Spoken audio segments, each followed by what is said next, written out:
जय हिंद एस्पिरेंट्स। तो इस सीरीज़ में हम डिस्कस कर रहे हैं एसएससी जीडी 2025 जो आने वाला एग्ज़ाम है उसके लिए प्रीवियस ईयर क्वेश्चंस डिस्कस कर रहे हैं और ख़ास करके ये टोटल इंग्लिश का क्वेश्चन पेपर है। ऑलरेडी मैंने 3 वीडियोस अपलोड कर दी हैं और ये चौथा वीडियो है। और इस सीरीज़ में हम क्या डिस्कस कर रहे हैं अगेन मैं बता दूं, जो इस बार 2025 में यानी कि इस बार जो 2024 में जो एग्ज़ाम हुआ था फरवरी के महीने में, वही सारे क्वेश्चन पेपर्स जितने भी शिफ्ट में हुए हैं, जितनी भी डेट्स में हुए हैं, सारे इंग्लिश के क्वेश्चन पेपर्स को मैं डिस्कस कर रहा हूँ। और आई होप ये आपकी आने वाली जो परीक्षा है जो 2025 में जो फरवरी में, उसकी भी डेट्स आ चुकी हैं, उसके लिए भी मैंने वीडियो बना के डाल दिया, शॉर्ट्स में आप जाके विजिट कर सकते हैं। प्रॉपर डेट्स मेंशन है, डेट्स आ चुकी हैं जीडी एग्ज़ाम के लिए, तो आप लग जाइए और उस एग्ज़ाम के लिए आपके आपके तैयारी में बहुत ज़्यादा महत्वपूर्ण साबित होगी ये सारे प्रीवियस ईयर के क्वेश्चन पेपर्स। तो ये जो चौथा वीडियो है, इसके जो क्वेश्चंस हैं वो 20 फरवरी 2024 को जो एग्ज़ाम हुआ था चौथे शिफ्ट में, ये उसके क्वेश्चंस हैं। तो मैं इसको सॉल्व करवा रहा हूँ, कुछ नया हम सीखेंगे, कुछ नए कॉन्सेप्ट सीखेंगे। So let's start. और दूसरी बात ये कि इम्पॉर्टेंट पीडीएफ्स के लिए, इम्पॉर्टेंट अपडेट्स के लिए आप टेलीग्राम चैनल ज्वाइन कर लीजिए। ये चैनल है, यहाँ से ज्वाइन करने के बाद में आपको इम्पॉर्टेंट अपडेट्स टाइमली मिलते रहेंगे। सो सबसे पहला क्वेश्चन है, इडियम का क्वेश्चन है। इडियम का मतलब बताना है, लिखा हुआ a stick in the mud. Options are a person with no character, a person without any fear, a person who resists change, a generous person. Right answer is option C, a person who resists change. अच्छा देखो, a stick in the mud का मतलब होता है ऐसा व्यक्ति जो कि किसी तरीके के बदलाव के खिलाफ रहता है ना, उसको चेंज पसंद नहीं है। इसको ऐसे याद रख सकते हो, मान लो एक कीचड़ है, ठीक है, उसमें एक डंडी रखी हुई है, एक लकड़ी उसमें लगा दी गई और वो कीचड़ सूख गया, ठीक, तो क्या होगा, उसको निकालना मुश्किल हो जाएगा, है ना, इधर से उधर उसको खिसकाना या निकालना मुश्किल हो जाएगा, तो it is very difficult to change. तो समझ गए ना कि a stick in the mud, a stick in the mud means something that is difficult to change. तो ये ऐसे व्यक्ति के लिए यूज होता है जो कि बदलावों को एक्सेप्ट नहीं करता है, ठीक है। Next question again idiom phrase का क्वेश्चन है, बट इसमें थोड़ा सा डिफरेंस है। ये कह रहा है कि ये जो मीनिंग लिखा हुआ है, इस मीनिंग, ये किस इडियम का मीनिंग है, यानी कि ये जो ऑप्शंस लिखे हुए हैं ये सारे इडियम्स हैं, इनमें से कौन सा ऐसा ऑप्शन है जिसकी मीनिंग ये लिखी हुई है हाईलाइटेड वर्ड्स में। So the sentence is the matter was discussed privately without any intruders. अच्छा, इंट्रूडर पता है क्या होता है? जैसे मान लो एक तरीके से जो घुसपैठ करते हैं ना, इंट्रूड इंट्रूड करना, घुसपैठ करना, तो इंट्रूडर का मतलब वो लिटरल सेंस में उसको घुसपैठिया ना समझें। इंट्रूडर का मतलब आप शांति से कुछ काम कर रहे हैं, आप अपने बंद कमरे के पीछे कुछ मैटर डिस्कस कर रहे हैं, है ना, और अचानक से बिना बुलाए कोई उसमें से टपक पड़े, कोई ज़बरदस्ती घुसा है, तो that is also considered as intruder. So options are run out of steam, behind close doors, on the fence, through thick and thin. तो जाहिर सी बात है आप सभी को अंदाजा लग गया होगा। Right answer is option B, behind close doors. So behind close doors का मतलब प्राइवेटली विदाउट एनी इंट्रूडर्स। अच्छा, बाकी के जो इडियम्स है मैं उनका भी मतलब आपको बता दे रहा हूँ। तो जो सबसे पहला है run out of steam. Run out of steam का क्या मतलब होता है? इसका अर्थ होता है कि एनर्जी लूज करना, है ना। ऐसे ऐसे व्यक्ति के लिए यूज किया जाएगा जिसमें एनर्जी का लॉस हो गया हो। अब इसको कैसे याद रख सकते हो? पहले के ज़माने में जो ट्रेन चलती थी वो किस फ्यूल पे चलती थी? कोयले पे चलती थी। तो कोयला क्या होता था, वो पानी गर्म करने के लिए होता था और फिर वहां से स्टीम निकलती और वो स्टीम इंजन होते थे, है ना। तो अगर किसी ट्रेन में स्टीम ही खत्म हो जाए तो वो क्या ट्रेन काम करेगी? ऑब्वियसली नहीं करेगी। तो इसका मतलब क्या हो गया कि run out of steam, steam खत्म हो गई तो उसकी एनर्जी भी खत्म हो गई, ठीक है। ओके, नेक्स्ट है ऑन द फेंस। अच्छा, फेंस का मतलब होता है चार दीवारी। तो ऑन द फेंस का मतलब होता है टू बी अनडिसाइडेड, ऐसे व्यक्ति के लिए जो कि डिसाइड नहीं कर पा रहा है क्या करें क्या ना करें। अब इसको कैसे याद रख सकते हो? मान लो एक कोई चार दीवारी, उस पर कोई बैठा हुआ है या चल रहा है या खड़ा है, जो भी है, तो वो किसी भी वक्त किसी भी तरफ गिर सकता है या जा सकता है ना। मान लो आप किसी चार दीवारी पे खड़े हो, तो आप इस साइड भी गिर सकते हो या उस साइड भी गिर सकते हो, तो डिसाइडेड नहीं है किस साइड आप जा सकते हो। तो वहां से याद रख सकते हो ऑन द फेंस का मतलब टू बी अनडिसाइडेड। फिर अगला है through thick and thin. Thick का मतलब होता है मोटा, थिन का मतलब होता है पतला। देखो, thick and through thick and thin का मतलब होता है हर एक कंडीशंस में, कितना भी चैलेंजिंग इन्वायरमेंट हो, कितनी भी चैलेंजिंग लाइफ हो, कितना भी डिफिकल्ट हो, हर एक कंडीशंस में हमेशा साथ रहूंगा। वहां पे अगर यूज करना है तो वहां पे थिक एंड थिन, कितनी भी इसको ऐसे याद रख सकते हैं ना, कितना भी मोटा जंगल हो, कितनी भी पतली पगडंडियां हो, हम क्या करेंगे, साथ में चलेंगे। ठीक है, तो under all conditions. Okay, next question है इंप्रूवमेंट का क्वेश्चन है। अंडरलाइन जो वर्ड लिखा हुआ है, वर्ड्स लिखे हुए हैं, इनका इंप्रूवमेंट अगर पॉसिबल है तो करते हैं। Let's see. Question is a large number of people have been get clean and pure water. इसमें क्या इंप्रूवमेंट हो सकता है? Options are no improvement, have been getting, have been got, या फिर बीन गेट्स। राइट आंसर क्या होगा? पहली बात तो देखो, अ लार्ज नंबर ऑफ पीपल जो होता है ना, ये सिंगुलर होता है और इसके लिए हैव तो लगेगा नहीं। ठीक है, तो यहीं से कट गया, तो जो हैव वाला ऑप्शन है वो भी नहीं होगा। बीन गेट्स नहीं होगा क्योंकि गेट्स जो होता है सिंगुलर तो है, बट बीन के बाद में वो वर्ब की फर्स्ट फॉर्म नहीं आती है। ठीक है, okay, so right answer is option C, has been got. A large number of people has been got clean and pure water.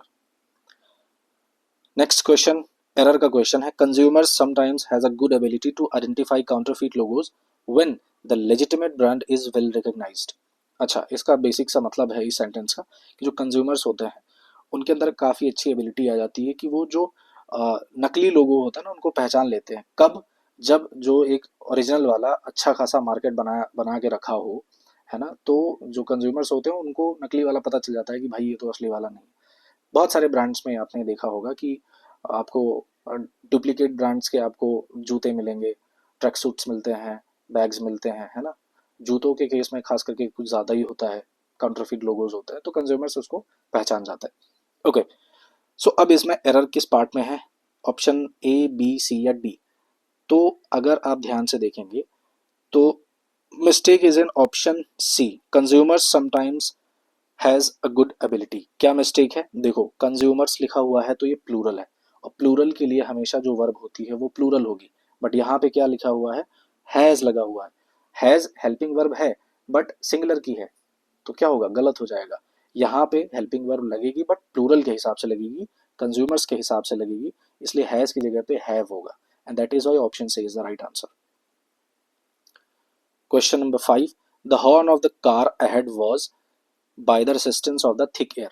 तो कार के आगे जो हॉर्न था वो थिक एयर, मोटी हवा की वजह से, उसके रेसिस्टेंस की वजह से क्या हो गया? ऑप्शन में भरना है हमें।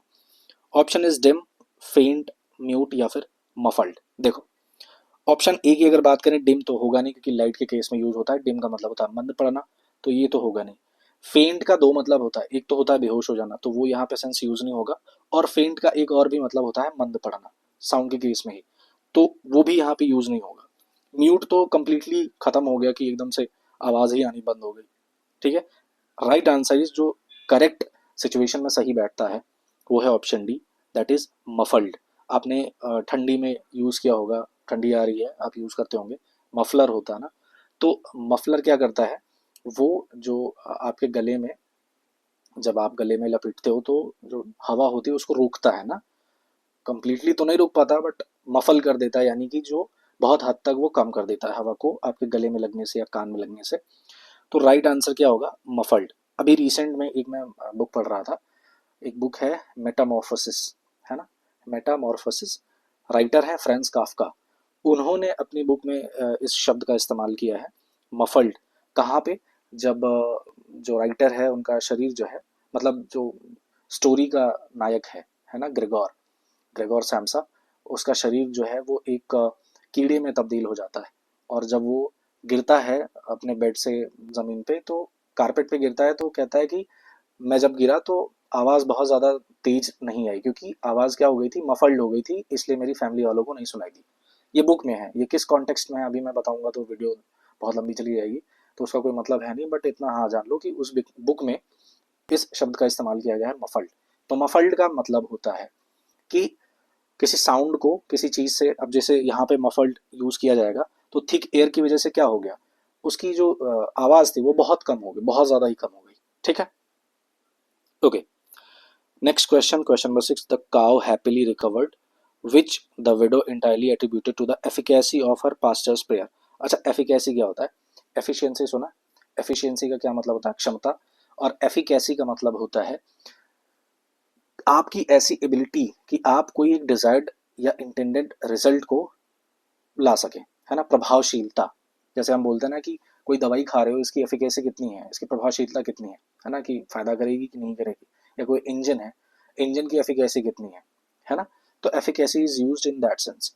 तो इसका एंटोनिम उल्टा क्या होगा, एफिकेसी प्रभावशीलता का उल्टा क्या होगा। Options are inadequacy, potency, virtue या इफेक्ट। तो अगर आप देखोगे तो इफेक्ट तो होगा नहीं, कॉज एंड इफेक्ट वाला इफेक्ट है ये, तो इफेक्ट तो होगा नहीं। Okay, virtue, vice and virtue आपने पढ़ा है, वर्चू भी नहीं होगा।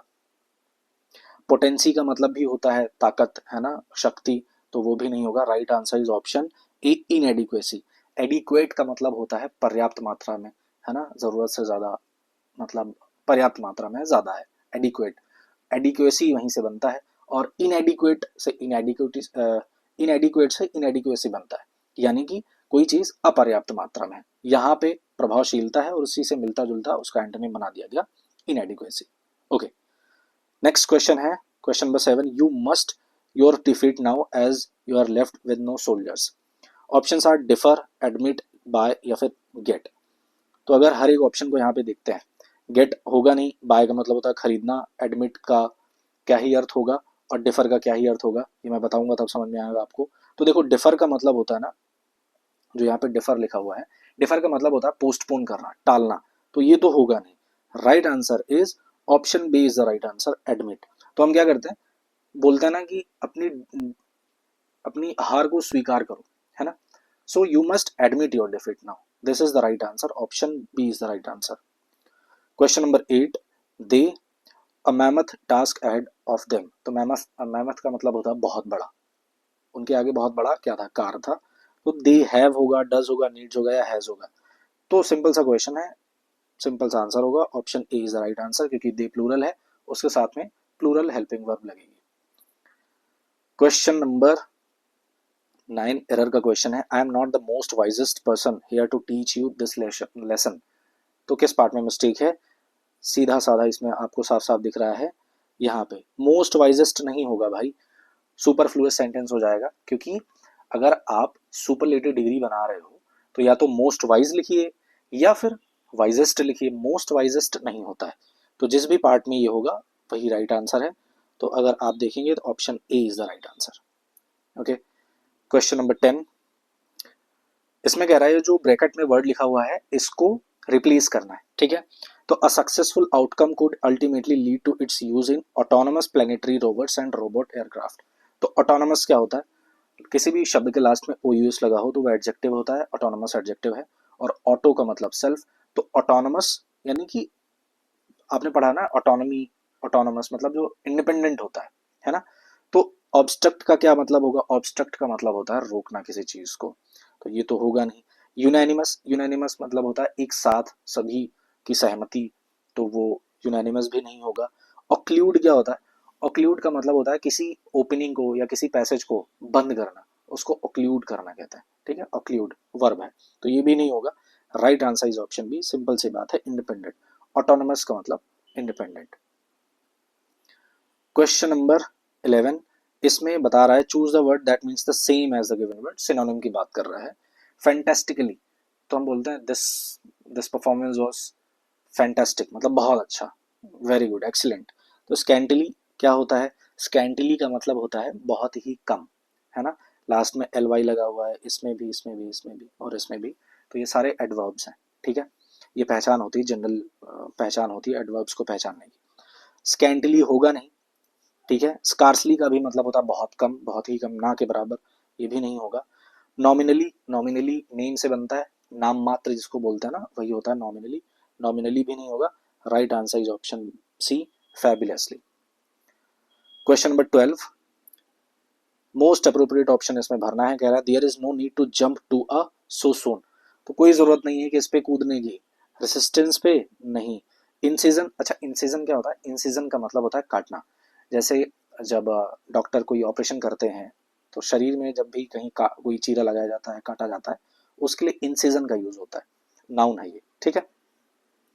तो इन सीजन नहीं होगा। फिनाले तो पता ही है, ग्रैंड फिनाले, बहुत सारे आप रियलिटी शोज देखते हो, है ना, तो फिनाले होगा नहीं।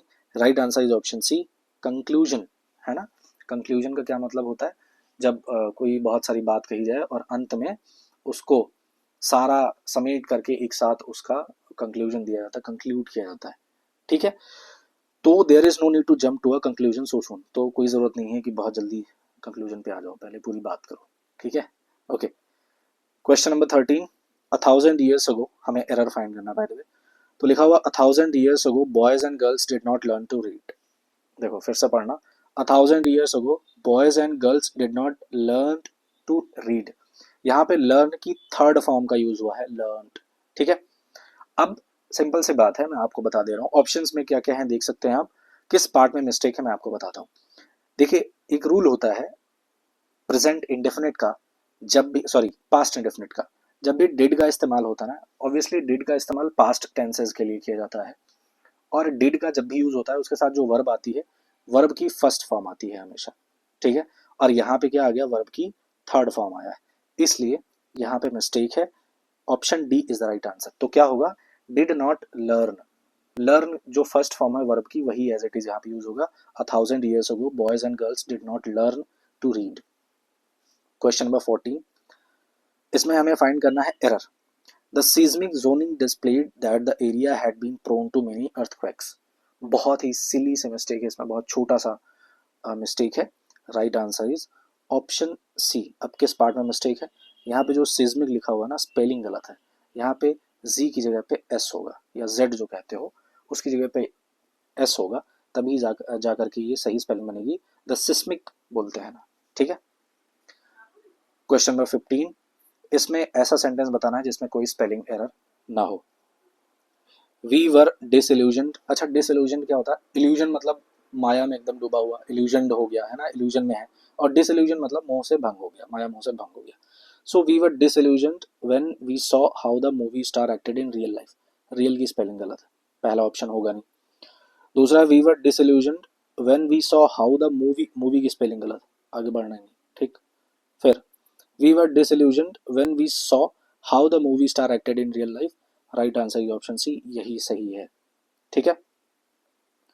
ओके, अब आते हैं हम अपने पैराग्राफ के क्वेश्चंस पे। तो पैराग्राफ पढ़ते हैं सबसे पहले, क्वेश्चन नंबर 16 to 20 पैराग्राफ्स हैं। और पैराग्राफ में लिखा हुआ, the India meteorological department IMD had a warning regarding a heat wave for March 8 and 9 for Goa. तो IMD ने क्या किया, एक वार्निंग, क्या करता है वार्निंग, क्या की जाती है, ऑप्शंस में देखो, मिटिगेटेड, प्रोड्यूस्ड, इशूड या फिर distributed. Right answer is option C. Warning क्या की जाती है, वार्निंग इशू की जाती है। तो IMD ने वार्निंग इशू किया, इशूड। मिटिगेट का मतलब होता है कम करना, प्रोड्यूस का मतलब आप जानते हो, डिस्ट्रीब्यूट मतलब वितरित करना। सो यहाँ पे क्या होगा, the IMD had issued a warning regarding a heat wave for March 8 and 9 for Goa.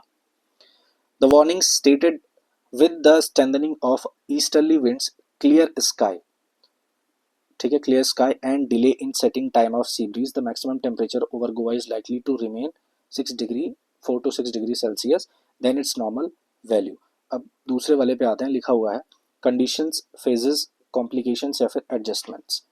तो यहाँ पे अगर आप पढ़ोगे तो लिखा हुआ, the warning stated with the strengthening of easterly winds, clear sky.